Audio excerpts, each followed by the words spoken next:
আসসালামু আলাইকুম দর্শক। আর দোকান থেকে বন রুটি না কিনে বাসায় এইরকম বন রুটি তৈরি করতে পারেন। এই রুটিটা বাচ্চাদের টিফিনেও দিতে পারেন, আবার বিকালে চায়ের সাথেও পরিবেশন করা যায়।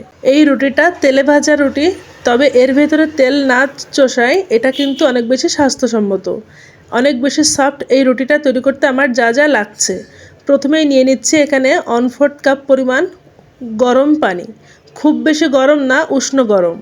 দিয়ে দিচ্ছি 3 টেবিল চামচ পরিমাণ চিনি, আর এখানে দিয়ে দেব ইস্ট। আমি ইস্ট এখানে 1.5 চা চামচ ব্যবহার করছি। এখন এই সব কিছু একসাথে মিশিয়ে আমি এটা 5 মিনিটের জন্য রেস্টে রাখবো, এতে করে ইস্টটা অ্যাক্টিভ হয়ে যাবে। যে কোনো ইস্ট দিয়ে নাস্তা তৈরি করতে গেলে সেখানে উষ্ণ গরম পানি ব্যবহার করলে অনেক ভালো রেজাল্ট আসে। 5 মিনিট পর ফিরে আসছি, ইস্টটা কিন্তু একেবারে অ্যাক্টিভ হয়ে গিয়েছে। এখন এর ভেতরে বাকি উপকরণগুলো যোগ করব। আটা দিয়ে দিচ্ছি 1.5 কাপ পরিমাণ, আপনারা চাইলে এখানে ময়দাও দিতে পারেন। 1.5 কাপ আটার জন্য 1.5 চা চামচ ইস্ট ব্যবহার করেছি, অর্থাৎ প্রতি কাপ আটার জন্য 1 চা চামচ করে ইস্ট। লবণ দিয়েছি 1/2 চা চামচ, একটা নর্মাল টেম্পারেচারের ডিম দিয়ে দিচ্ছি। এখন এই সব কিছু একসাথে মিশিয়ে একটা আঠালো নরম ডো তৈরি করব। এই ডোটা নর্মাল রুটির থেকে কিছুটা নরম হবে। আপনাদের যদি ডোটা এই পর্যায়ে বেশি নরম হয়ে যায় তাহলে সামান্য কিছু আটা যোগ করতে পারেন, আর যদি বেশি শক্ত হয়ে যায় তাহলে উষ্ণ গরম পানি যোগ করতে পারেন। দিয়ে দিচ্ছি 1 টেবিল চামচ পরিমাণ তেল, এটা নর্মাল সয়াবিন তেল।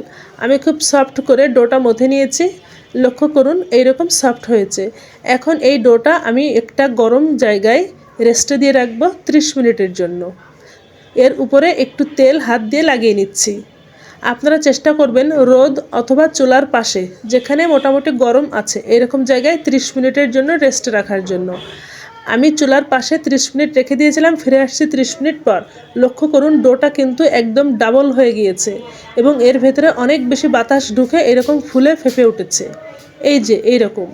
এখন আমি এর ভেতরের বাতাসটা বের করে নেব হাত দিয়ে এরকম চেপে চেপে। লক্ষ্য করুন ডোটা কিন্তু পূর্বের অবস্থায় ফিরে এসেছে, অর্থাৎ আবারও পরিমাণে কমে গিয়েছে। ভেতরের বাতাসটা বের করে দিয়ে এটা আমি তুলে নিচ্ছি। তুলে একটা রুটি বেলা পিঁড়ি বেলুনের উপর নিয়ে নেব। এই ডোটা যেহেতু অনেক নরম এবং কিছুটা আঠালো আছে, এজন্য পিঁড়ি বেলুনের উপর একটু আটা ছিটিয়ে নেব।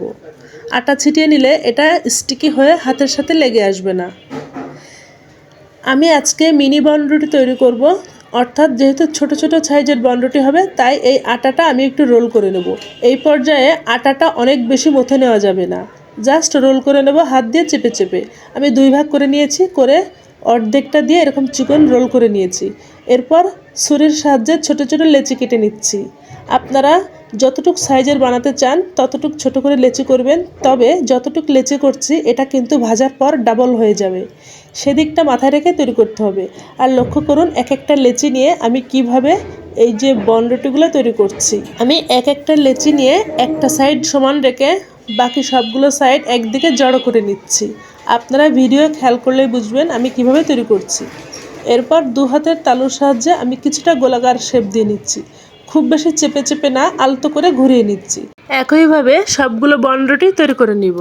এরপর একটা বড় প্লেটে আমি কিছুটা আটা ছিটিয়ে নিয়ে এই বনরুটিগুলো রেখে দেব। একটু আটা ছিটিয়ে না নিলে পরবর্তীতে বনরুটিটা এই প্লেটের সাথে লেগে যেতে পারে, এজন্য আটা ছিটিয়ে নিতে হবে। আপনারা চাইলে এই পর্যায়ে এটা ভেজে খেতে পারেন, তবে আমি এর স্বাদ আরও দ্বিগুণ করার জন্য এবং দেখতে কিছুটা আকর্ষণীয় করার জন্য সাদা তিল ব্যবহার করব। প্রতিটা বনরুটির উপরে আঙুল দিয়ে সামান্য পানি লাগিয়ে নিয়েছি, এরপর এর উপরে একটু তিল ছড়িয়ে দিয়েছি। পানি লাগানোর ফলে তিলটা খুব ভালো মতো লেগে যাবে।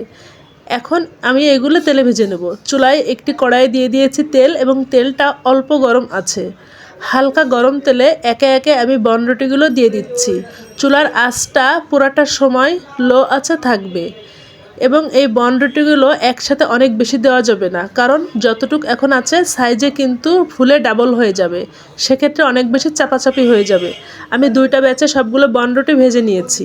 লো হিটে এটা একটু সময় নিয়ে ভাজতে হবে। এক সাইড কিছুটা কালার এলে আমি চামচ দিয়ে উল্টে দিব। অনেক বেশি ফুলে ওঠায় এর উল্টো দিকে লক্ষ্য করুন অনেক বেশি ফাটল চলে এসেছে। আমি উল্টে পাল্টে ভেজে নিচ্ছি। আপনারা চাইলে এইরকম হালকা কালার করেও ভেজে তুলে নিতে পারেন। এখন কিন্তু খুব ভালো মতো ভাজি হয়ে গিয়েছে। তবে আমি কিছুটা গাঢ় কালার করে একটু মুচমুচো করে ভেজে নেব। অর্থাৎ বাইরের সাইডটা একটু মুচমুচো করে নেব এবং ভেতরে সফট থাকবে। আমি ঠিক এই রকম যখন কালার হবে তখন তেল ঝরিয়ে তুলে নিচ্ছি। তৈরি হয়ে গেল আমার মিনি বন রুটি। এই রুটিটা খেতে কিন্তু অনেক বেশি মজা। বিকালে চা খাওয়ার আগে এটা পরিবেশন করতে পারেন, আর বাচ্চাদের টিফিনেও ব্যবহার করতে পারেন।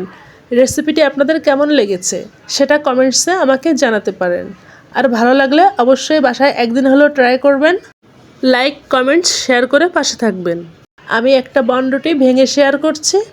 লক্ষ্য করুন এর ভেতরে কতটা সফট হয়েছে। এটা কিন্তু অনেক বেশি স্পঞ্জি, ঠিক ভিডিওতে যেমন দেখতে পাচ্ছেন।